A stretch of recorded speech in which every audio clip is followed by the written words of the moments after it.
ध्यायेत नित्यं महेशं रजतगिरिनिभं चारुचन्द्रावतंसं रत्नाकल्पोज्ज्वलांगं परशुमृगबरा भीतिहस्तं प्रसन्नं पद्मासीनं समन्तात् अस्तुत्मवर्गनैर्व्याघ्रकृतिं वसानं विश्वाद्यं विश्वबीजं निखिलभयहरं पंचवक्त्रं त्रिनेत्रम्। ओम नमः शिवाय। जय श्री राधे कृष्ण। आप सभी का हमारे YouTube चैनल पे बहुत बहुत स्वागत है। आइए आज सुनते हैं मंगल प्रदोष व्रत की कथा। जो भी प्रदोष का व्रत मंगलवार के दिन पड़ता है उसे मंगल प्रदोष या भौम प्रदोष व्रत के नाम से जाना जाता है। इस दिन प्रदोष काल के समय में त्रयोदशी तिथि प्राप्त होती है, उस दिन प्रदोष व्रत को किया जाता है। इस बार प्रदोष का व्रत जो कि 15 मार्च 2022 दिन मंगलवार को किया जा रहा है। प्रदोष के व्रत में भगवान भोलेनाथ, माता पार्वती और साथ में शिव परिवार का पूजन किया जाता है। प्रदोष का व्रत सभी प्रकार के पापों को नष्ट करने वाला। इस व्रत के प्रभाव से 2 गायों को दान करने के बराबर पुण्य फलों की प्राप्ति होती है। भगवान शिव की कृपा से सभी प्रकार के सुख समृद्धि की प्राप्ति होती है और अंत समय में मोक्ष की प्राप्ति होती है। जो भी प्रदोष का व्रत करते हैं भगवान भोलेनाथ उनकी सभी इच्छाओं को पूर्ण करते हैं। प्रदोष व्रत में विशेष प्रकार से भगवान शिव का पूजन दिन भर उपवास रहते हुए प्रदोष काल के समय में पूजन करना चाहिए।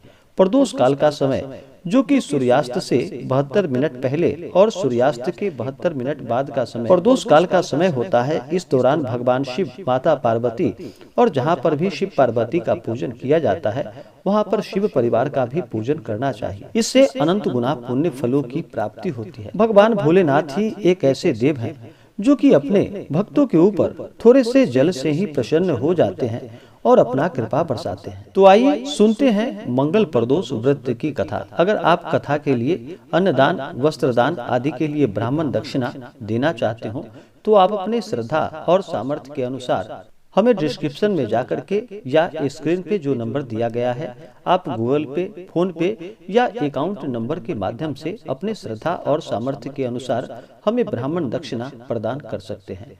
तो आइए सुनते हैं मंगल प्रदोष व्रत की कथा।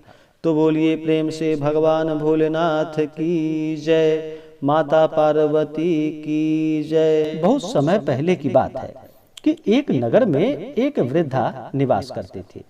वृद्धा की हनुमान जी पर गहरी आस्था थी। वह प्रत्येक मंगलवार को नियम पूर्वक व्रत रखकर हनुमान जी की आराधना किया करती थी। वह ना तो घर को लीपती थी और ना ही मिट्टी खोदती थी। वृद्धा को व्रत करते हुए अनेकों दिन बीत गए। एक बार हनुमान जी ने उसकी श्रद्धा की परीक्षा लेनी चाहिए। हनुमान जी ने साधु का वेश धारण कर उस बुढ़िया के पास आए और पुकारने लगे कि है कोई हनुमान भक्त जो हमारी इच्छाओं को पूर्ण कर सके। पुकार सुनकर वृद्धा बाहर आई और बोली कि आज्ञा महाराज। साधु वेशधारी हनुमान जी बोले कि मैं बड़ा भूखा हूँ, भोजन करूंगा, तू थोड़ी सी जमीन लीप दे। वृद्धा दुविधा में पड़ गई। अंततः हाथ जोड़कर बोली कि हे महाराज, लीपने और मिट्टी खोदने के अतिरिक्त आप कोई और दूसरा आज्ञा हमें दे, मैं उसे अवश्य पूर्ण करूंगी। फिर हनुमान जी साधु रूपी ने उस बुढ़िया को कहा कि तुम 3 बार प्रतिज्ञा करो। उसके बाद उस बुढ़िया ने प्रतिज्ञा की। फिर उस साधु रूपी हनुमान जी ने कहा कि अब तुम अपने बेटे को बुला, मैं उसकी पीठ पर आग जलाकर भोजन बनाऊंगा। अब तो वृद्धा के पैरों तले धरती मानो खिसक सी गई, परंतु वह प्रतिज्ञाबद्ध थी। उसने मंगलिया को बुलाकर साधु के सुपुर्द कर दिया, मगर साधु रूपी हनुमान जी ऐसे ही मानने वाले नहीं थे। उन्होंने वृद्धा के हाथों ही मंगलिया को पेट के बल लिटवाया और उसकी पीठ पर आग जलवाई। आग जलाकर दुखी मन से वृद्धा अपने घर के अंदर को चली गई। इधर भोजन बनाकर साधु ने वृद्धा को बुलाकर कहा कि अब तुम मंगलिया को पुकारो ताकि वह भी आकर भोजन ग्रहण करे। इस पर वृद्धा अपने बहते आंसुओं को पोंछकर बोली कि हे महाराज, अब उसका नाम लेकर मुझे ज्यादा कष्ट ना पहुंचाओ।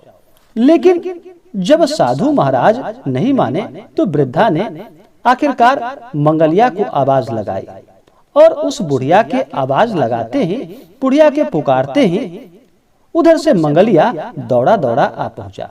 मंगलिया को देखकर वृद्धा को आश्चर्य हुआ। वह साधु के चरणों में गिर पड़ी। साधु फिर अपने वास्तविक रूप में प्रकट हुए।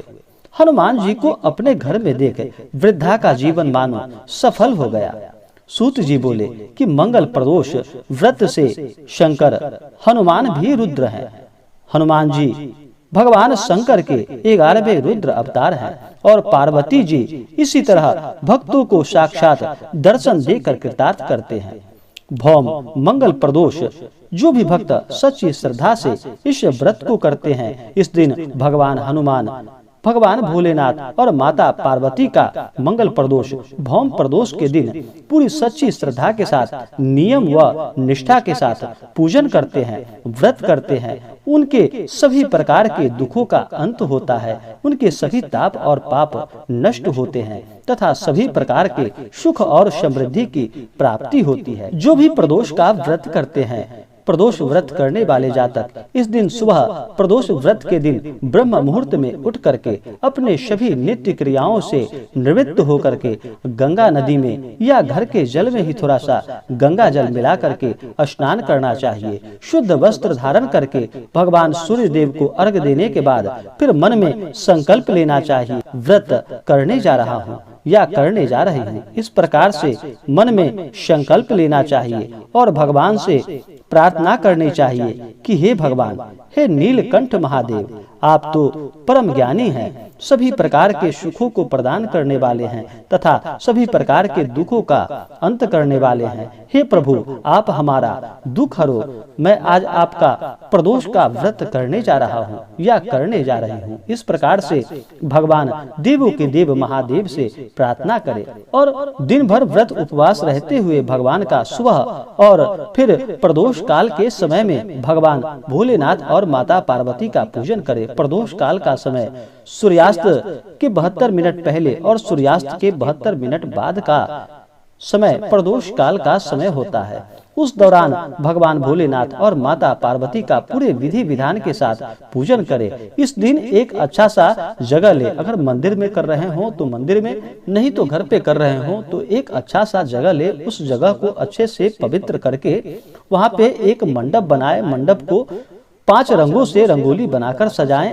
फिर वहाँ पे एक कपड़ा, सफेद कपड़ा भगवान शिव के लिए और माता पार्वती के लिए लाल कपड़ा बिछा करके वहाँ पे फिर भगवान शिव और माता पार्वती का फोटो या प्रतिमा रख करके उनका पूरे विधि विधान के साथ पंचोपचार या षोडशोपचार पूजन विधि के द्वारा उनका पूजन करें।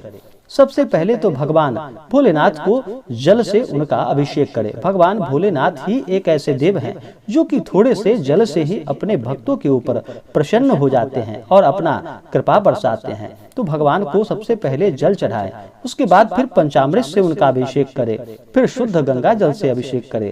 भगवान को फिर वस्त्र चढ़ाएं, यज्ञोपवीत चढ़ाएं, उनको अक्षत, चंदन, पुष्पों की माला भगवान भोलेनाथ को अर्पित करें। भगवान भोलेनाथ के ऊपर केतकी का पुष्प नहीं चढ़ाया जाता, यह ध्यान रखें। भगवान को सफेद पुष्प चढ़ाएं। उसके बाद भगवान को सबसे प्रिय बिलपत्र चढ़ाएं। बिलपत्र पे राम का नाम लिख करके इस मंत्र के द्वारा बिलपत्र चढ़ाएं। इससे 3 जन्मों के पाप नष्ट होते हैं। मंत्र ओम त्रिदलम त्रिगुणाकारम त्रिनेत्रम च त्रिधायुधम त्रिजन्म पाप संहारम बिलपत्रम शिवार्पणम।